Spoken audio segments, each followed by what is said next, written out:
Si eres un hombre heterosexual, lo más probable es que quieras tocar chichis, pechos, melones, magumbos, las aguacatosas. Ok, bueno, ya entendiste el punto. Y antes de que sigas con este pensamiento, déjame y te digo que eso es algo completamente normal. Todos los seres humanos, de alguna u otra manera, somos seres sexuales. Hay pocas excepciones, pero la gran mayoría lo somos. Y esta sexualidad a veces se expresa incluso en las cosas más pequeñas, como cuando te pones nervioso porque pasa una chica linda, o como cuando las chicas se traban al hablar con el chico que les gusta. Esto es parte de nuestro día a día. Así como también nos gusta darle duro a la matraca.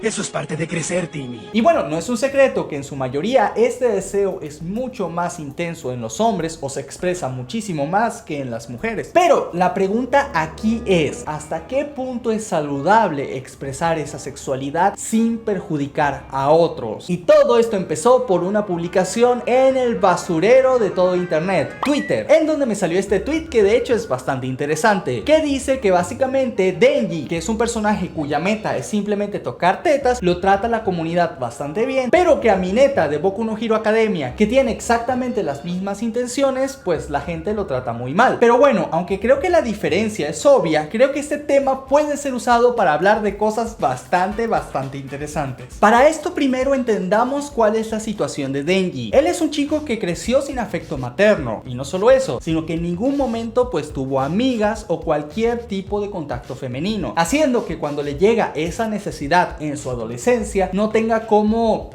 desahogarla, si sabes a lo que me refiero. Bueno, esto ha de ser así a menos que haya recurrido a la autotocación, pero preferiría pensar que esto no pasó, porque si no, pues pobre Pochita habría quedado traumado. Y es que Denji es un perfecto ejemplo de cómo se aplica un concepto bastante interesante de la psicología, que es la pirámide de Maslow, que en resumidas cuentas intenta explicar cuáles son las necesidades y motivaciones de los seres humanos pues para seguir existiendo. Si nos fijamos muy bien, en la base de la pirámide están las necesidades fisiológicas, es decir, respirar, comer, dormir, cochar, etc. En el segundo lugar tenemos la necesidad de sentirnos seguros, ya sea en nuestro empleo, con nuestras familias, en el lugar en donde vivimos, etc. En el tercer lugar tenemos, ahora sí, uno muy interesante, que es la afiliación, y es la necesidad que tenemos los seres humanos de formar vínculos con familiares, con amistades y obviamente con una pareja romántica y sexual. Y bueno, para hacerlo corto, los peldaños de más arriba son el reconocimiento y la autorrealización, pero no hablaremos mucho de ellos ahora. Lo que sí quiero que te fijes es que veas cómo Makima, desde que se hizo con Denji, empezó a cubrir cada escalón de esta pirámide un peldaño a la vez. Primero, asegurándose de que tuviera comida. Segundo, dándole un hogar y un empleo. Y en tercer lugar, poniéndole a compañeros que posteriormente se harían sus amigos. Así que con todo esto cubierto, la única necesidad que faltaba para Denji era la romántica y sexual, por lo que esto era lo más natural que podía surgir de él. Y de hecho esto se pone más interesante, porque después de rescatar a Myoui, el gato de Power, este finalmente puede tocar unas chichis, pero la cosa aquí es que no se sintió satisfecho, y es porque aunque no lo creas, en este punto Denji no estaba en la necesidad fisiológica, sino en la necesidad afectiva, que está mucho más adelante, lo cual quiere decir que lo que él realmente buscaba era una relación romántica que pudiera convertirse en algo sexual, porque después cuando le toca los pechos a Makima, perdón por el spoiler, su siguiente meta inevitablemente se transforma en cochar con ella. Pero hay una diferencia muy grande entre Denji y los demás pervertidos del anime, no sé, como el maestro Roshi, el viejo Japosai, el mismo Mineta, y esto es, y ojo muy importante aquí, que Denji considera a las mujeres como personas, es decir, aunque quiera tocarle las chichis, jamás lo hace sin su consentimiento, siempre intenta que la otra parte esté de acuerdo, y aunque ese haya sido su objetivo más ferviente, nunca vimos que este tomara la iniciativa en contra de otra persona para lograrlo. Y es que si te fijas bien, el tocarle los melones a Power fue idea de la misma Power, y el hacerlo con Makima fue porque Makima insistió en saber cuál era el deseo de Denji, y este obviamente muy apenado se lo dice, pero bueno, al fin de cuentas Makima ya se lo imaginaba. Es decir, y fíjate bien, él nunca se guardó su deseo por tocar chichis. Es más, a veces hasta lo ha dicho en voz alta, pero nunca se ha atrevido a faltarle el respeto a una chica con tal de conseguir su objetivo. Obviamente que él quiere hacerlo, obviamente que es un pervertido, obviamente que si la chica estuviera de acuerdo lo haría, pero ahí está el detalle, si la chica estuviera de acuerdo. Por lo que Denji es lo más parecido a muchos hombres reales. Es decir, casi todos tenemos deseos impuros, pero de tenerlos a llevarlos a cabo hay un trecho muy grande. Pero ¿qué pasa si dejamos de ver a esta otra persona con la cual queremos tener un vínculo sexual como eso, como una persona, y que lo único que veamos sería el placer que podemos tener a través de su cuerpo? Y es precisamente en esta categoría en la que entran la mayoría de los pervertidos del anime, como los que ya he dicho antes, y sobre todo en este tema voy a hablar de Mineta de Boku no Hero Academia, el cual aprovecha cualquier oportunidad para tocar a las chicas sin su consentimiento, les lanza propuestas indecentes a pesar de haber sido rechazado múltiples veces, y sobre todo, y lo peor para mí si me preguntas, es que ve a las chicas como un mero objeto de placer. ¿Y por qué digo esto? Pues porque si le importara lo que las chicas piensan o sienten cuando él las acosa, seguramente no lo haría, por lo que entonces significa que a él no le importa que la otra parte esté de acuerdo con su actuar para que él pueda expresar su sexualidad. Y bueno, tal vez esto que voy a decir sea exagerar un poco, pero cuando no te importa para nada lo que piensa o quiera la otra persona, siempre y cuando puedas desahogar tus deseos sexuales, es por esa misma corriente de pensamiento en donde entran los violadores, ya que estos, siempre y cuando puedan hacerlo con esa chica que les gusta, van a utilizar cualquier método, sea ético o no, o incluso llegando a hacerlo por la fuerza. Y como dije, esto ya es el extremo de esa corriente de pensamiento, pero esa es la cosa, es parte de esa misma corriente de pensamiento de este tipo pues de personas, o en este caso de personajes, porque sí, en la vida real incluso hay personas así, y bueno, esto es muy lamentable. Y es que una cosa muy importante que hay que decir aquí es que las mujeres en muchos casos son cosificadas. ¿Qué significa esto? Que son tratadas más como una cosa que como una persona, como un objeto de deseo más que como un ser pensante con metas y aspiraciones. Y es que no vayamos muy lejos, es precisamente por esto que hay tantas mujeres despampanantes en el anime, y esto obviamente con el fin de generar waifus y así vender más el producto, la obra, la mercancía, etcétera, etcétera, etcétera. Pero esto está lejos de ser algo exclusivo del anime, está también en la televisión con los comerciales, películas, obras, portadas de revista y mucho, pero mucho más, haciendo que la mayoría de las mujeres en nuestra cultura se preocupen demasiado por su físico, porque se les enseña que de manera indirecta su valor como personas depende de este. Así que se convierte en tu trabajo como ser pensante el comprender que esas chicas con quienes hablas e interactúas son personas que pueden llegar a sentirse incómodas, que tienen diferentes metas en su vida y que no están ahí para tu placer personal. Y bueno, esto no descarta que allá afuera pueda haber una chica a la cual te le hagas muy caliente y quiera cochar contigo. Todo puede existir en este mundo, no se descarta la idea, pero lo que sí es que asegúrate de preguntarle antes de hacer cualquier cosa. Y también déjame decirte esto, y es que en tu casa, en tu ámbito personal y privado, eres libre de expresar tu sexualidad siempre y cuando no dañes a otros con ello. Puedes tener tus figuras de waifus, juzbandos, todos los pósters hentai que quieras, todas las revistas no porque existan, y eso no debería importarle a nadie. Tú tienes el derecho de experimentar tu sexualidad como tú quieras, y repito, siempre y cuando con ello no afectes a otras personas y no te afectes a ti mismo. Digo, no te vas a pajear a media clase o algo así. Y es por esto que Denji es uno de los pervertidos mejor construidos y más humanos de todo el anime. Y por cierto, si quieres saber más sobre él y sobre el pasado de Pochita, no te puedes perder de este video.